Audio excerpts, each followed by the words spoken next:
Saudaraku sekalian, hari-hari ini saya sempat menyinggung satu hal mengenai pengetahuan tentang Allah dan pengenalan akan Allah.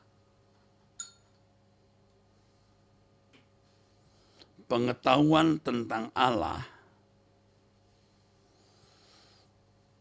itu tidak sama dengan pengenalan akan Allah.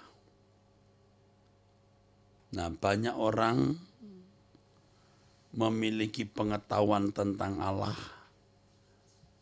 bergaul dengan Allah yang ada di dalam pikirannya, berinteraksi dengan Allah yang ada di dalam pikirannya, dan sudah merasa bahwa dirinya benar-benar telah mengenal Allah. Pengetahuan tentang Allah itu bisa ditimba, diperoleh sebanyak-banyaknya dalam waktu singkat. Ya, melalui pendidikan non-formal, pendalaman Alkitab misalnya, atau formal melalui STT, Sekolah Tinggi Teologi, atau seminari. Perpustakaan-perpustakaan Kristen itu memiliki ribuan sampai ratusan ribu buku. Di sana orang bisa berenang di lautan pengetahuan mengenai Allah. Ya, masuk perpustakaan dari pagi sampai sore 1 tahun akan membuat seorang kaya dalam pengetahuan mengenai Allah. Apalagi lebih dari 1 tahun. Ia bisa membuat karya ilmiah, jurnal-jurnal teologi, bisa berkhotbah, memberi seminar, berargumentasi, saudaraku. Dan itulah yang telah terjadi selama ini dalam banyak pendidikan keagamaan Kristen di Indonesia. Perguruan tinggi keagamaan Kristen Indonesia. Juga seminari-seminari di luar negeri. Banyak orang menggali pengetahuan tentang Allah, mendedikasikan hidupnya untuk belajar teologi, lalu kemudian menjadi pengajar.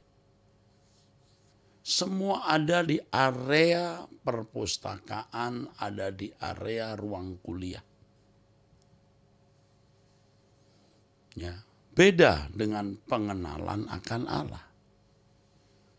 Pengenalan akan Allah, laboratoriumnya itu adalah seluruh waktu hidupnya, seluruh perjalanan dan pengalaman hidup saudaraku.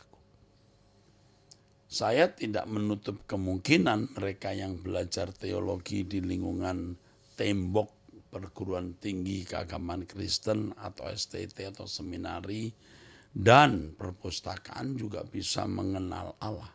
Mestinya bisa.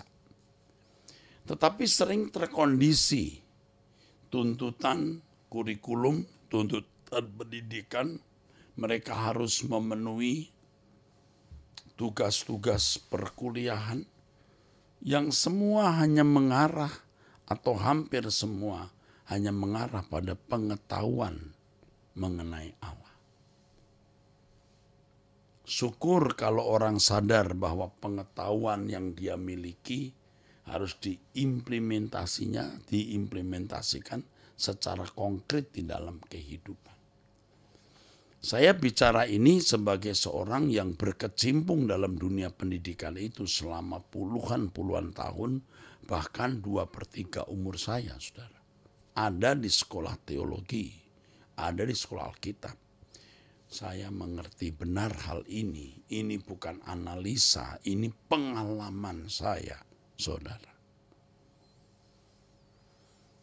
Jadi mata kuliah yang diampu, yang diajar oleh para dosen, diterima mahasiswa, hanya sekitar pengetahuan tentang Allah.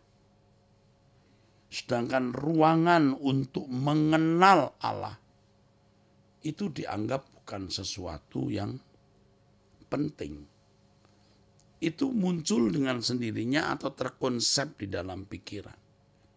Justru pengenalan akan Allah itu diterima melalui perjalanan hidup konkretnya. Dari bangun tidur, dari menit pertama, dari menit kedua, dari jam pertama, jam kedua, itulah proses belajar mengenal Allah. Itulah proses belajar mengenal Allah. Jangan kita punya dua dunia, dunia untuk mengetahui Allah, kalau non formal lewat pendalaman Alkitab, pergi ke gereja, mendengarkan khotbah, yang formal melalui pendidikan teologi. Sedangkan hari-harinya seakan-akan mereka tidak menemukan Allah. Itu ya perjalanan hidup pada umumnya demikian. Padahal justru dalam perjalanan hidup itu dari menit ke menit, dari jam ke jam dan seterusnya, orang mengenal Allah.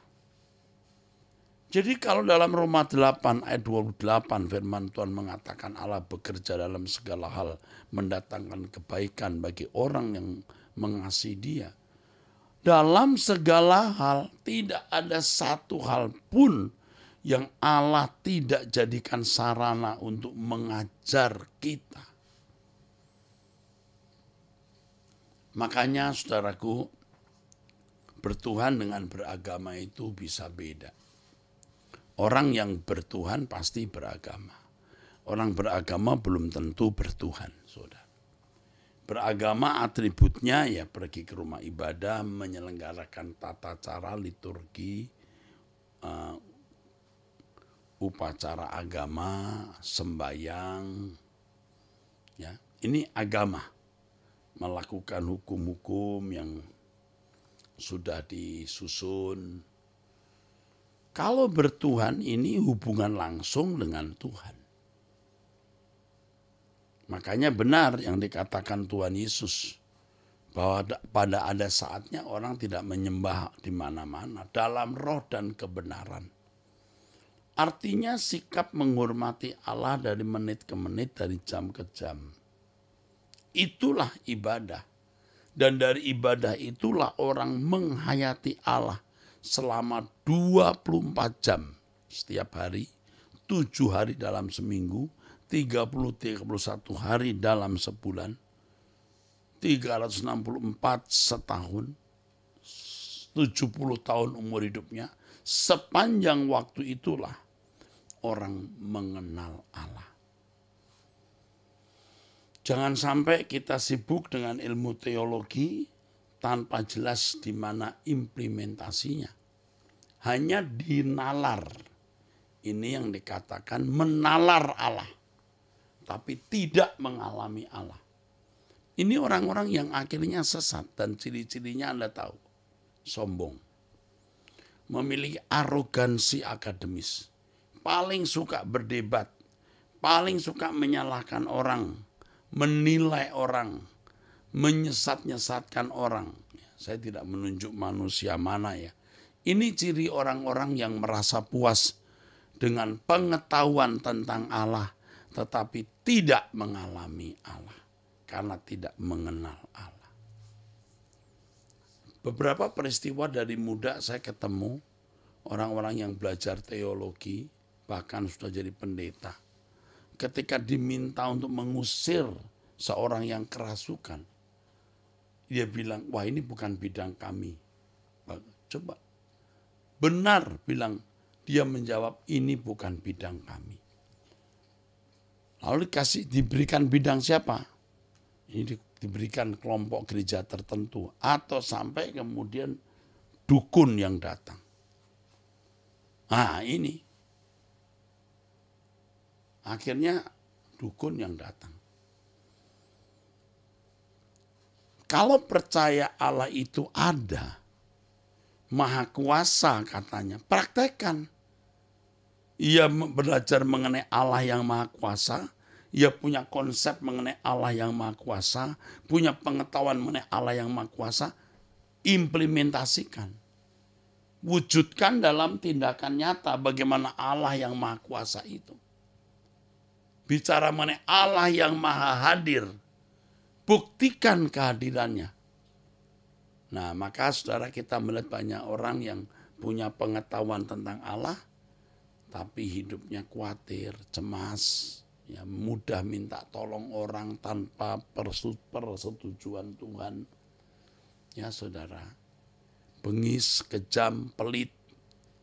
Saya di tengah-tengah para oknum ini, saya mengerti banget saudara. Ini pesan Tuhan untuk saudara pagi ini. Belajar mengenal Allah dari menit ke menit, dari jam ke jam. Itulah pengenalan yang benar. Roh Kudus pasti menolong saudara. Tetapi ingat, harus dipandu oleh Alkitab. Karena itu ikuti terus Truth ID dan pemberitaan firman-Nya. Hari ini jam 2 nanti wanita surgawi. Bisa diikuti oleh ibu-ibu, wanita juga bapak-bapak. Ini melalui online. Adapun on-site bisa datang berdoa bersama dengan kami hari ini, hari Senin, nanti saudara-saudara di Mall Arta Gading lantai 5. Ya. Jadi lantai 5 kita akan doa bersama jam 6. Ya. Ini adalah puasa hari ke-17. Baik, mari kita tutup dalam doa. Terima kasih Bapa untuk doa pagi yang Bapa berkati. Terima kasih dalam nama Tuhan Yesus Kristus. Amin. Sampai jumpa, Tuhan memberkati saudara-saudara sekalian.